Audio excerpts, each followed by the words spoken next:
श्रीमते रामानुजाय नमः। श्रीमद्भगवन्तमहादेशिकाय नमः। रामानुजदया पात्रं ज्ञानवैराग्यभूषणं श्रीमद्वेङ्कटनाथार्यं वन्दे वेदान्तदेशिकं। लक्ष्मीनाथसमारम्भां नादयामुनमध्यमाम् अस्मदाचार्यपर्यन्तां वन्दे गुरुपरम्परां।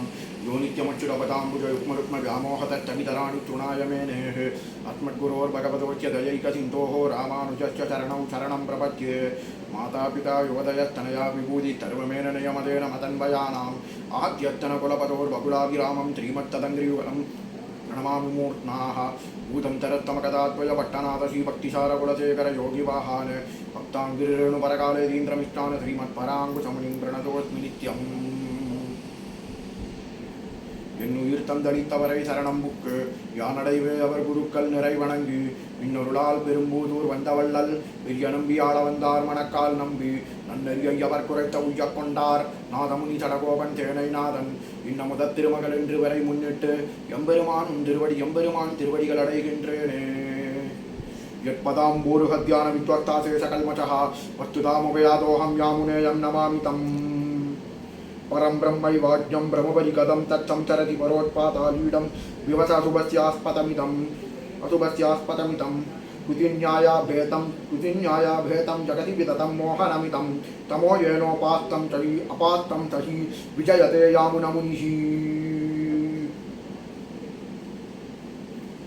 இன்னைக்கு நம்ம பார்க்க போகிறது welcome to the Guru Parampara series. நம்ம கண்டினியூ பண்ணிட்டு இருக்கோம். மணக்கால் நம்பி வரைக்கும் பார்த்தோம். இப்போ சுயப்பதியான எம்பெருமான் தொடங்கி மணக்கால் நம்பி வரைக்கும் பார்த்தாச்சு. இப்போ நம்ம முக்கியமான ஆச்சாரியாரை பார்க்க போகிறோம். ஆள வந்தார் என்கிற யாமுனாச்சாரியாரை பற்றி. வாதி சிம்மாசனேந்திரர்னு பேர் இவருக்கு. இவர் ஆடி மாதம் அதாவது கடக மாதம் கூடிய உத்திராட நட்சத்திரத்தில் விஸ்வக்சேனருடைய பரிவாரங்கள் ஒருவரான சிம்மமுகனுடைய அம்சமா காட்டுமன்னார் கோவிலில் அவதாரம் பண்ணார். ஈஸ்வர முனிகளுக்கு அவதாரம் பண்ணார். ஈஸ்வர முனி என்கிற ஈஸ்வர பட்டாழ்வானுக்கு அவதாரம் பண்ணார். இவர் நாதமுனிகள் உடைய திருப்பேரனார். இவர் நாதமுனிகளுடைய விருப்பப்படியே இவருக்கு யமுனை துறைவன்கிற நாமம் சூட்டப்பட்டது. ஆளவந்தாருக்கு காலம் உருண்டோட ஆளவந்தாருக்கு எல்லா சம்ஸ்காரங்களும் பண்ண அப்பா கிட்ட அப்பாவான ஈஸ்வர பட்டாழ்வான் கிட்ட பாடம் கத்துண்டார். காலப்போக்கில் ஆளவந்தாருடைய திருத்தகப்பனார் பரமபதம் எழுதிவிட என்ன ஆச்சுன்னா அவர் மகாபாட்சிய பட்டர் அப்படிங்கிறவர்கிட்ட கல்வி கத்துண்டார். கல்வி கேள்விகளை ஒரு நாள் சோழராஜனுடைய சபையில, அதாவது சோழராஜன சபைன்றது எங்கன்னா யோசிச்சு பாருங்க. இங்க வீரநாராயணபுரத்துல இல்ல, எங்கோ கங்கை கொண்ட சோழபுரம் அந்த பக்கம் இருக்கு. சோழராஜனுடைய சபையில் இருந்த வித்வானான ஒருவன் பேரு ஆக்கிய ஆழ்வான் அப்படின்னு பேரு. அந்த வித்வான் தெருக்குற்று மற்ற ஊர்ல இருக்கிற அந்த நாட்டில் இருக்கிற மற்ற வித்வான்கள் எல்லாம் தனக்கு கப்பம் கட்டுமாறு பணிச்சானா, டாக்ஸ் வரி கட்டுமாறு. இப்படியே ஒரு நாள் தன்னுடைய என்னது காவலாளிகளை ஏவி மகாபாட்சிய பட்டர் கிட்டையும் இந்த மாதிரி கப்பம் கட்டுமாறு அனுப்பினாராம். இதை கண்ட மகாபாட்சிய பட்டர் வருந்தி இருக்க, இதை கண்ட யமுனை துறைவர் என்ன பண்ணாராம், காரணத்தை வினவ ஆக்கிய ஆழ்வான் இந்த மாதிரி வரி கட்டும்படியான கப்பம் கட்டும்படியான ஓலையை தொடுத்து அனுப்பினாராம். இதை போடாத யமுனை துறைவர் என்ன பண்ணார், அந்த ஓலை எந்த ஓலை ஆக்கிய ஆழ்வானுக்கு கொடுத்தமிச்சார் அதை கிழிச்சு எரிஞ்சிட்டார் அப்படியே. அது மட்டும் இல்ல, இதை கண்ட அவருடைய காவலாளிகள் என்ன பண்ணார்னா வியந்து இந்த ஆக்கிய ஆழ்வான்கிட்ட போய் சொன்னாராம் அவர் இந்த மாதிரி நடந்துட்ட விதத்தை. யமுனை துறைவர் கிட்ட இவர் உடனே போய் என்ன பண்ணாரா, யமுனை துறைவருடைய ஸ்ரீகளை சொல்ல ஆக்கிய ஆழ்வான் வெகுண்டு, யார் இவர் பெரிய வித்வானா, நான் இவரை வாரத்தில் ஜெயித்து விடுகிறேன்னு அப்படியே கொக்கரிக்க என்ன ஆச்சு, அப்படியே திருப்பி என்ன பண்ணாருன்னா அரசன் கிட்ட இந்த மாதிரி ஒரு என்ன பண்ணாருன்னா இன்னொரு ஓலை அனுப்பினாராம். அரசன் இந்த மாதிரி அந்த ராஜபுரோகிதன அரசன் இந்த மாதிரி இதை உடனே அரசன் என்ன பண்ணாரு, அந்த நாட்டோடைய அரசன் காதுல செவிக்கு போகவே சிறியவரான யாமுனாச்சாரியாரை வாதத்துக்கு அனுப்பினாராம். அப்ப இன்னொரு நறுக்கு ஓலையை அனுப்பினாராம். அப்ப யாமுனாச்சாரியார் ஒரு அழகான பதிலை எழுதி அனுப்பினாராம் அந்த மாதிரி அரசன் அரசிக்கு. இப்படிப்பட்டவர் ராஜ மரியாதையோட பல்லக்கில் வந்தாராம் யாமுனாச்சாரியார். பல்லக்கில் இறங்கி ஆக்கிய ஆழ்வானோட வாதம் தொடங்கியது. அப்ப அப்ப அந்த ராஜா சோழராஜா என்ன பண்ணானா, நாட்டில் இருக்கக்கூடிய எல்லா வித்வான்களையும் மத்தியஸ்தர்களா கூப்பிட்டாலாம். அப்ப ராஜாவும் ராணியும் இந்த மாதிரி வந்து பட்டத்தரசரும் இந்த மாதிரி ஒரு இது பண்ணிட்டாலாம். பச்சபாதமா இருக்கக்கூடிய ராஜா என்ன பண்ணானா, நம்மளோட அரசவையில் இருக்கிற வித்வான் ஒரு நாளும் தோற்க கடவார் அப்படின்னாரா, தோக்கவே மாட்டார் அப்படின்ட்டாரா. ராணியும் என்ன சொன்னால்னா, கண்டிப்பா யமுனை துறைவர் ஜெயிப்பார் அப்படின்னாலாம். போட்டியுடைய மத்தியஸ்தத்துடைய முடிவா என்ன சொன்னால்னா, யார் வந்து ஜெயிக்கிறார்களோ அவர்களுக்கு பாதி ராஜ்யம் வழங்கப்படும் அப்படின்னாலாம். உடனே வாதம் போட தொடங்கிட்டு ஆக்கியாழ்வானுக்கும் யாமுனாச்சாரியாருக்கும். யாமுனாச்சாரியார் குறிப்பா சொன்னாரா, ஆக்கியாழ்வான் போன்ற, அதாவது கர்வம் பிடித்திருக்கின்ற வித்வான்களுடைய மத்தகத்தை, மத யானைகளுடைய மத்தகத்தை பிளக்கின்ற சிம்மமாய் இருக்கும், நான் ஒரு சிம்மமாய் இருப்பவன் அப்படின்னு சொல்லி அனுப்பினார. சிம்மம் அப்படின்னாராம். ஆள வந்தார் ஆக்கியாழ்வான் கிட்ட. முதல்ல ஓலை அனுப்பும் போது நறுக்கோலையை கீழ்த்து அனுப்பிட்டு அவர்கிட்ட பதில் சொன்ன போது, ஆக்கியாழ்வானுக்கு இந்த பதிலை சொல்லுங்க, கர்வம் பிடிச்ச வித்வான்கள் மத யானைகளுடைய மத்தகத்தை பிளக்கக்கூடிய சிம்மம், கர்வத்தை அடக்கக்கூடிய சிம்மம் அப்படின்னாராம் அவர். இதை கண்டு கேட்டு ஆக்கியாழ்வான் கொக்கரிக்கவே தான் வந்து வாதப்போர் நடக்க வலிய துணிந்தது. இப்ப ஆளவந்தாருக்கும் ஆக்கியாழ்வானுக்கும் சரியான இப்ப வந்து யமுனை துறைவருக்கும் ஆக்கியாழ்வானுக்கும் வாதப்போர் நடக்க போறது. அப்ப ஆக்கியாழ்வான் சொல்றான், நான் சொல்றதெல்லாம் இல்லைங்கிறது இருக்கணும், நீ அதை ஆமாங்கிறத நிரூபிக்கணும். முதல்ல லௌகீக விஷயங்கள்ல நம்ம வாதப்போர் பண்ணுவோம், நான் சொல்றாங்கிறதெல்லாம் இல்லைங்கிறத வந்து நிரூபிக்கணும் அப்படின்னாராம். ஆள வந்தாலும் அதுக்கு ஒப்புக்கும், அதுக்கப்புறம் நம்ம சாஸ்திரார்த்தங்களை பற்றி பேசுவோம் அப்படின்னாராம். உடனே போட்டி ஆரம்பமாயிட்டான். யாமுனாச்சாரியார் ஆக்கியாழ்வானை பார்த்துட்டு 3 கேள்விகள் கேட்டார். உன் தாய் மலடி அல்லல் அப்படின்னாராம்.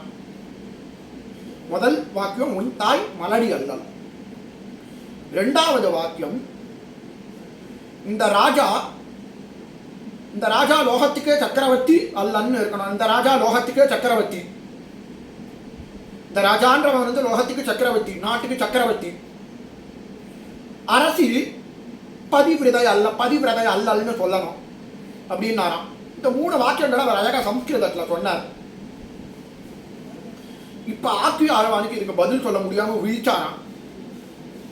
ஏன்னா யோசிச்சு பாருங்க, முதல் வார்த்தையில ராஜா அவன் அம்மா மலடி அல்லன்னா இதுக்கு ஒரு அர்த்தம் ஒன்று சொல்லுவா. 2வது குழந்தை பெற்றுக்காத அம்மா வந்து மலடின்னு வந்து ஒரு அர்த்தம் உண்டு அதுல சாஸ்திரப்படி பார்த்தா. ஆனா இதுல ஒரு விஷயம் எப்படி தெரியுமா, இன்னும் சூட்சுமமா பார்த்தா ஆக்கியாழ்வான போன ஒரு தலக்கணம் முடிச்சவனை பெற்று வச்சவன் நிச்சயமா மலடியா தானே இருக்கணும். புரிஞ்சுக்கணும் இந்த விஷயத்த. நம்ம ஒரு கர்வம் முடிச்சவனை பெற்று வச்சதுக்கு, அதாவது வித்வான்களுக்கு எதுக்குமே பணிவு அடக்கம் அதெல்லாம் இருக்கணும். அப்படிப்பட்ட அவனை இல்லாதவனை பெற்று வச்சவன் மலடிக்கு சமானம். முதல் வாக்கியம் இதை எப்படி மறுப்பான் ஆக்கியாழ்வான். அடுத்த விஷயம், ராஜா வந்து புவனத்துக்கு சக்கரவர்த்திங்கிறதுக்கு ஒரு அர்த்தம் உண்டு. அதாவது மக்கள், குடிமக்கள், பிரஜைகள்னு பேர், குடிமக்களுக்கு பிரஜைகள்னு பேரு. குடிமக்கள் பண்ற ஒரு பாதி பாவம் வந்து ராஜாக்கு சேர்றது. அதனால ராஜா எப்படி முழுக்க சக்கரவர்த்தியா இருப்பான் யோசிச்சு பாருங்க. குடிமக்கள் பண்ற ஒரு பாவத்தோட பகுதி ராஜாவுக்கு போய் சேருவா. அப்ப ராஜா வந்து எப்படி முழுசா சக்கரவர்த்தியா இருப்பான். இதை போய் மறுத்தா ராஜா தலையை சீவிடுவான். ராஜா அதிகாரம் செலுத்தவர் ஒரு குறிப்பிட்ட இடத்துக்கு.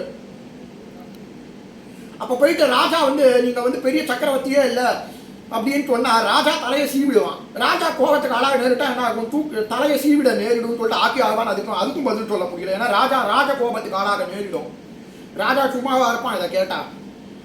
அடுத்தது அரசி பதிவிரதை அல்லல் அப்படின்னா, அப்ப இதை சொன்னாலும் வந்து பிரச்சனை, அரசியோட கோபத்துக்கு ஆளாக நேரிடும். இது ஏன்னா இதுக்கு ஒரு கன்னியாதானத்துல இதுக்கு ஒரு மந்திரம் சொல்லப்படும். அதாவது ஒரு பெண்ணானவள் மாங்கல்ய தாரணத்துக்கு முன்னாடி சில தேவதைகளிடம் ஒப்படைக்கப்பட்ட பிறகுதான் முழுமையாக கணவனிடம் ஒப்படைக்கப்படுகிறாள். அப்பனா அந்த இடத்துல அது பாதிப்பு உண்டாகிறது.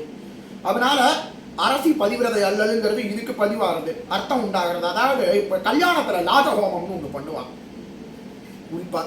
அப்ப சில மந்திரங்கள் இந்திரன் சோமனுங்கிற இந்த தேவதைகளுக்கெல்லாம் வந்து கன்னியாதானம் பண்ணணும்ன்றது உண்டு சொல்றது சாஸ்திரம். அதுக்கு பிறகுதான் ஒரு பத்னி வந்து பர்த்தாக்கு வந்து இதா வைஃப்ன்றது வருது. அப்புறமா தான் அந்த மாங்கல்ய தாரணத்துக்கு முன்னே இதை பண்ணணும்னு இருக்கு. அப்புறம் தானே அவள் வந்து முழுசா அவ ஹஸ்பண்டுக்கு வைஃப்ன்றது வருது இந்த இடத்துல. ஸோ ஸோ அதனால எப்படின்னா பாப்பா ராஜமாதா பத்தினி அல்லன்றது சொல்லுக்கு இது அர்த்தமா இருந்தது. அப்படி பார்த்தா இதையும் மறுக்கா பின்னர் அரசியார் கோபத்துக்கு ஆளாக நேரிடும். அதுக்கோசரமும் தலை எடுத்து அதுக்கோசரமும் தண்டனை உண்டு. ராஜ தண்டனைக்கு நேராக வேண்டுமே சொல்லிட்டு ஆக்கிய ஆழ்வான் பதிலே சொல்ல முடியாமல் விழிக்க ஆள வந்தார். முதல்ல இதுல வெற்றி பெற்றாராம். இதுக்கப்புறம் சாஸ்திரார்த்த விவாதங்கள்லாம் பண்ண அதுலயும் ஜெயித்தார். ஆக்கிய ஆழ்வானை ஜெயித்தாராம். இந்த வாதத்தோட முடிவில் முன்னவே நிச்சயிக்கப்பட்ட எதுவோ யார் வந்து இந்த வாதத்தில் ஜெயிக்கிறாரோ அவர் வந்து அவரை தோற்போர் வந்து ஜெயிப்போரை தோல்ல சுமக்கணும்னு வந்து வாதத்தோடைய முடிவா இருந்துதான். ஆனா ஆள வந்தார் அதுக்கு ஒத்துக்கல. நீ வந்து மிகவும் வயது முதிர்ந்தவராய் இருப்பதால் நான் இதனை வேண்டுவதில்லை அப்படின்ட்டாராம். ஆள வந்தார் ஜெயித்தார். யாமுனாச்சாரியார் ஜெயித்தாராம் யமுனை துறைவர். உடனே அரசி வந்து ஆள வந்தாரை அணைத்துக் கொண்டு அரசி வந்து சிறுவனான பாலகனான யமுனை துறைவரை கட்டி அணைச்சுண்டு எம்மை ஆள வந்தீரோ அப்படின்னு ஒரு வார்த்தை சொன்னாலும் அதுவே இவருக்கு ஆள வந்தாருங்கிற நாமத்தை அருளியது. ஆள வந்தார்னா ராஜ்யத்தை ஆள வரல, அவர் நம்ம சம்பிரதாயத்தை ஆள வந்தவர். இந்த உலகத்துல நம்ம ஸ்ரீவைஷ்ணவ சம்பிரதாயத்துக்கு அனுப்பப்பட்ட ஸ்ரீவைஷ்ணவ தர்சன பிரவர்த்தகர் யாமுன முனி. அதனால அவர் வெறும ராஜாவா ஆள வர, நம்ம எல்லாரையும் ஆள வந்த ராஜா, சம்பிரதாய ராஜா அவர், ஸ்ரீவைஷ்ணவ சம்பிரதாய ராஜா அவர். எப்படி துர்மதங்களை எல்லாம் நசித்து விஜயக்கூடிய நாட்டினவர் அவர். இதற்கு பிறகு ஆளவந்தார் என்ன பண்ணாருன்னா இந்த ஒப்பந்தத்தின் படி என்ன ஆச்சுன்னா ஆளவந்தாருக்கு பாதி ராஜ்யம் தரப்பட்டது. இதுல அவர் கல்யாணம் பண்ணிட்டு தன்னுடைய குழந்தைங்களோட எல்லாம் புத்திரர்களுடன் வசித்து வந்தார் அப்படின்னு சொல்லப்படுகிறது ராஜனாக. இப்ப முஜக்கொண்டார் வந்து மணக்கால் நம்பிக்கை சொன்ன வார்த்தை வருது, யமுனை துறைவரை உரிய காலத்தில் ஆட்கொள்ள வேண்டும்ன்றது ஒரு பிரதிஜ்னம், உய்யக்கொண்டாரோட பிரதிஜ்னம். உய்யக்கொண்ட புண்டரீகாட்சர் இந்த மாதிரி சொல்ல இந்த பிரதிஜ்னையில மணக்கால் நம்பி என்ன பண்றாருன்னா ஆளவந்த போன கதையிலே அப்படின்னு சொன்னேன். மணக்கால் நம்பி தினமுமே தூதுவளை கீரை இந்த மாதிரி வந்து ஆளவந்தாருக்கு கொண்டு வந்து கொடுத்துட்டு இருந்தாராம். ஆளவந்தாரும் அவர் மிகவும் விரும்பி சாப்பிட்டாராம். ஒரு நாள் இந்த திடீர்னு தூதுவளை கீரை வருவது நின்றுதான். அப்ப யார் வந்து இந்த தூதுவளை கீரை எனக்கு தினமும் கொடுக்கறா அப்படின்னு கேட்டாராம். அப்ப வந்து ஒரு வயசான ஒரு ஸ்ரீவைஷ்ணவர் வந்து உங்களுக்கு தெய்வம் தினமும் வந்து கொடுத்துட்டு இருக்காரு தூதுவளை கீரைய, அவருக்கு வந்து உங்களை அப்படின்னாராம். அவருக்கு வந்து உங்களை பார்க்கணும். அப்ப வந்து அடுத்த வாட்டிக்கு வந்து அவர் வந்து உங்களை பார்க்கணும்னு சொன்னார் அப்படின்னா அடுத்த வாட்டி அவரை வந்தா என்ன வந்து பார்க்க சொல்லும் அப்படின்னாராம். சில நாட்கள் கழிச்சு மணக்கால் நம்பி தூதுவளை கீரையோட வந்தாராம். வரவே அவர் வந்து எனக்கு ஆளவந்தாரை பார்க்கணும் அப்படின்னாராம்.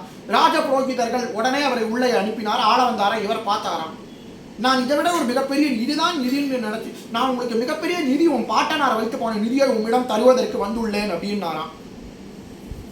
என்ன நிதி அது அப்படின்னு கேட்டாராம். சொல்லிட்டு இதுக்கப்புறம் என்ன பண்ணாராம், ஆளவந்தார் பாருங்க ராஜாவா இருந்தாலும் ஒரு குரு கிட்ட சிஷ்யன் கத்துக்கிறது போல என்ன பண்ணாருன்னா உட்காந்து கீதையோட ரகசியங்கள்லாம் கத்துண்டாராம். அது மட்டும் இல்லாம மிக நாதமுனிகர் எழுதி வைத்த சகல ரகசியார்த்தங்களையும் கத்துண்டாராம், 4000 திவ்ய பிரபந்தம் எல்லாம். அதுக்கப்புறம் என்ன ஆச்சுன்னா ஒரு நாள் அதுக்கப்புறம் சில ரகசியார்த்தங்களையும் கற்றுக்கொண்ட பிறகு ரகசியார்த்தங்களையும் ஒரு ரகசியமா உபதேசிச்சார் மணக்கால் நம்பி அவருக்கு. திருமந்திரம் துவயம் தரமம் ஸ்லோகம் எல்லாத்தையும் ஆளவந்தார் இதுக்கப்புறம் கேட்டாரா, என்னுடைய முப்பாட்டனார் கொண்டு போய் என் பாட்டனாருடைய நிதி எங்கன்னு கேட்டாராம். நேரே அவரை ஸ்ரீரங்கத்துக்கு கூட்டிட்டு போனார். ஸ்ரீரங்கத்துல போய் பெரிய பெருமாளை காமிச்சாராம். இதான் உன்னுடைய பாட்டனார் உனக்கு சேர்த்து வச்ச நிதி அப்படின்னாராம். உடனே ஆளவந்தார் அப்படியே திருவடி முதல் திருமுடி வரை அவரை அனுபவிச்சாராம். நேத்திரம் அப்படியே திருப்பான ஆழ்வார் அனுபவிச்சது போல. திருப்பான ஆழ்வார் கடைசி பாசுரத்துல சொல்றார், கொண்டல் வண்ணனாய் கோவலனாய் வெண்ணை உண்டவாயன் என் உள்ளங்கவர்ந்தானை அண்டர்கோன் அணியரங்கன் என் அமுதனை கண்ட கண்கள் மற்றொன்றினை காணாவே அப்படின்றது போல.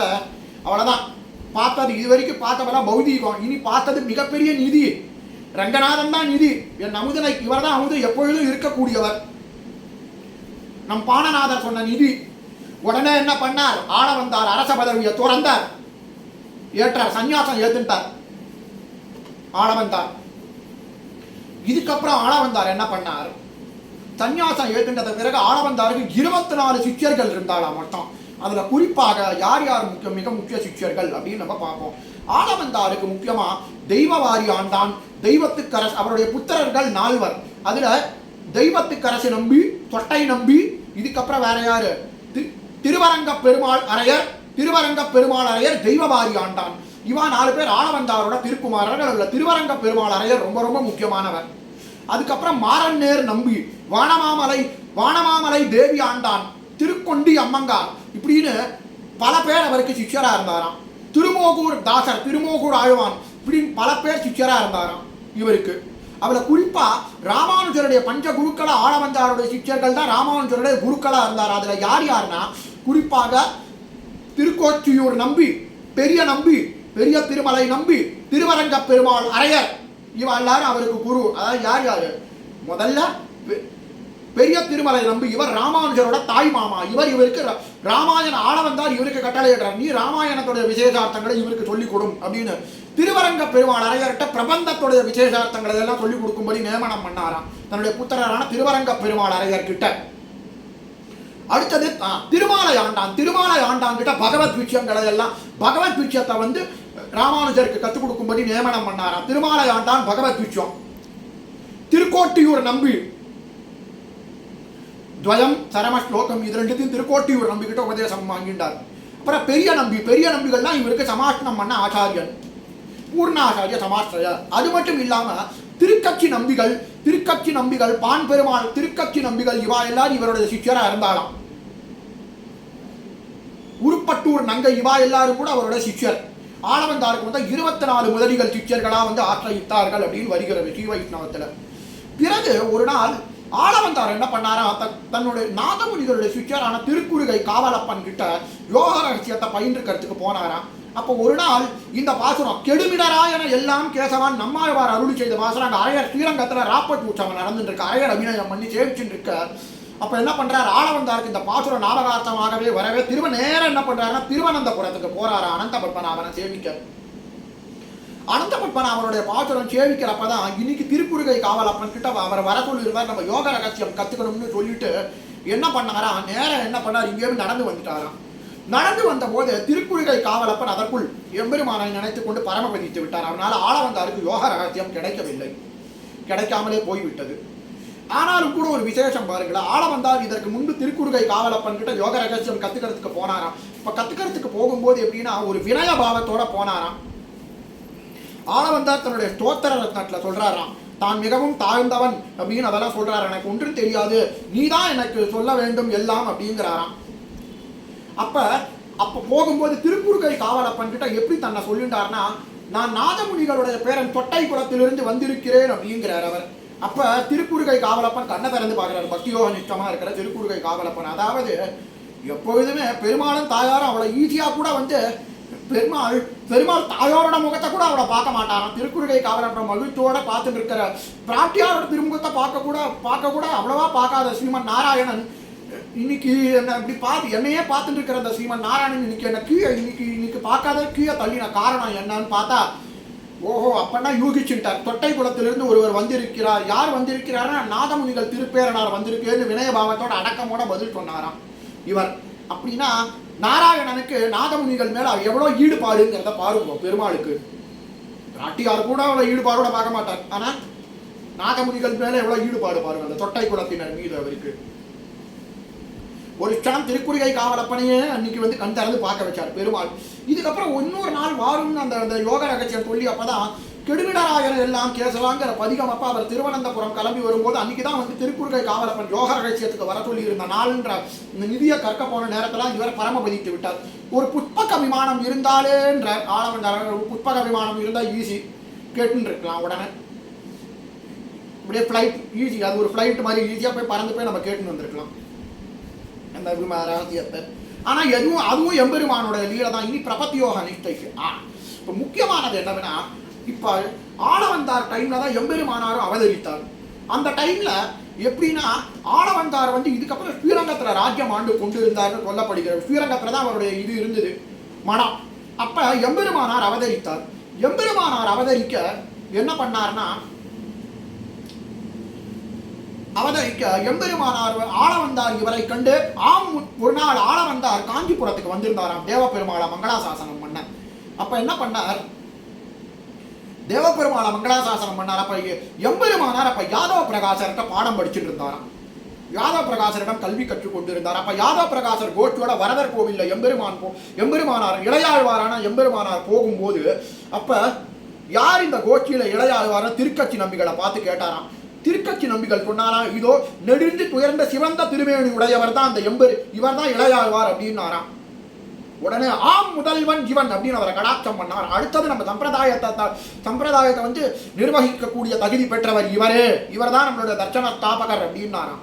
எம்பெருமானாரை பார்த்துட்டு, ராமானுஜரை பார்த்துட்டு நேரம் என்ன பண்ணாராம், வரதராஜன்ட்ட போனாராம். வரதராஜன் கிட்ட ஒரு அற்புத ஸ்தோத்திரம் சொல்லி சரணாகதி பண்ணாராம். என்ன சரணாகதினா, யார் ஒருவனுக்கு கண்ணு தெரியாத குருடன் ஒருவன் வந்து பார்க்கின்றானோ, கண்ணு தெரியாத குருடன் ஒருவன் பார்க்கின்றானோ, கால் நடக்க முடியாத முடமான ஒருவன் நடக்கின்றானோ, குழந்தை பெற்றுக்கு அல்லாத ஒரு மலடியானவள் வந்து குழந்தை பேரை பெறுவாளோ இவையெல்லாம் தருளக்கூடிய அந்த வரதராஜன் திருவடியில நான் சரணாகதி பண்றேன் அப்படின்னாராம். அப்படின்னா யோசிச்சு பாருங்க, ஆளவந்தாருடைய ஸ்லோகத்துல ஒரு மிகப்பெரிய தாற்பயம் இருக்கு. அதாவது இது சதாபிஷேகம் கோவிந்த நரசிம்மாச்சாரியார் சுவாமி ரொம்ப அழகா சாதிப்பார் இந்த ஸ்லோகத்துக்கான அர்த்தத்தை, ஆளவந்தார் பிரார்த்திச்சதோட தாற்பயத்தை. ஆளவந்தார் வந்து அதாவது என்ன பிரார்த்திக்கிறாருன்னா, இப்போ கண்ணு தெரியாதவனா இருந்தால் எப்படி பார்ப்பான், அவனுக்கு ஒன்றுமே தெரியாது, ஊன்று கோல விஷயம் நடக்கணும். ஆனால் எம்பெருமானாருக்கு மிகச்சிறந்த கண்களை கொடும் அப்படின்னு வேண்டிட்டார். அதனால தான் அதே போன்ற சிறந்த கொடும் அப்படின்னாராம். அதனால தான் அவர் வந்து என்ன பண்ணிட முடிஞ்சது, தர்க்கித்து ஜெயிக்க முடிஞ்சது. பிரதிவாதிகளை எல்லாம் ஜெயித்தான் ஈஸியா. அது மட்டும் இல்லாமல் நடக்க முடியாதவன் ஒரு இடத்துலயே தானே இருக்கணும், எங்க நடக்க முடியும் அவனால.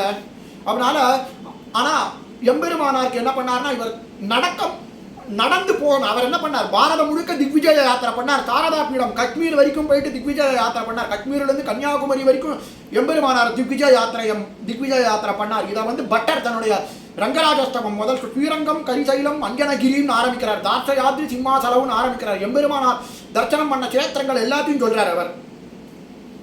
அடுத்ததாக பெருவாள் பெற முடியாதவள் குழந்தையை பெறுவாள்னா யோசிச்சு பாருங்க, ஒரு ராமானுஜர் பிறக்கிறதுக்கு கொடுத்து வச்சிருக்கணுமே, இந்த ஜெகத் கொடுத்து வச்சிருக்கணும். இந்த ஜெகதாச்சாரியன் அவதரித்து விட்டார் நமக்கு.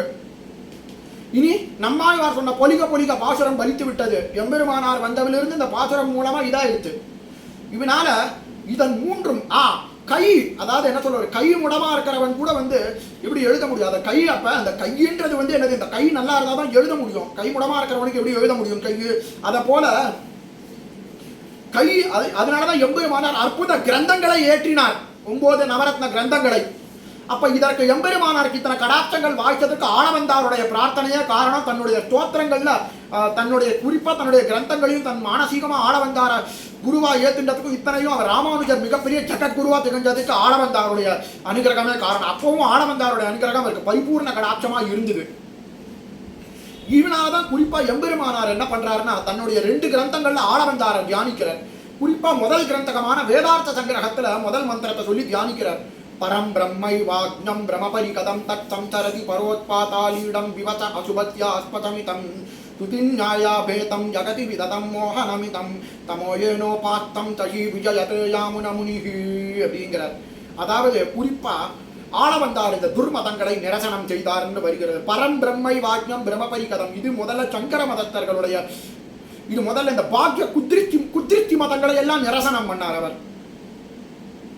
இதுல